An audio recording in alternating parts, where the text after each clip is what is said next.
இந்திய மறுமலர்ச்சியின் தந்தைன்னு போற்றப்படுகின்ற ராஜாராம் மோகன் ராய் அவர்கள் பிறந்த நாள் என்று எல்லா ஊர்லேயும் மூட நம்பிக்கைகள் நிறைய இருக்கும். இந்தியாவில் அது மிக அதிகம்.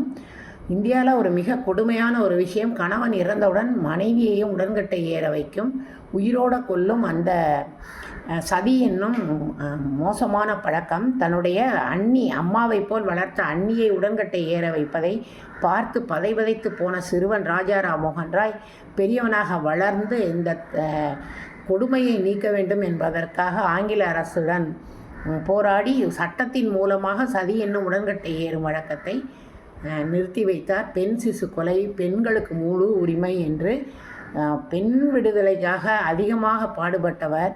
இந்திய மறுமலர்ச்சியின் தந்தை என போற்றப்படும் ராஜாராம் மோகன் ராய் அவர்களுடைய பிறந்த நாள் என்று அவரை வணங்குகிறேன். பெண்ணுக்கு ஒரு ஆண் செய்த மிகப்பெரிய சமூக சீர்திருத்தம்.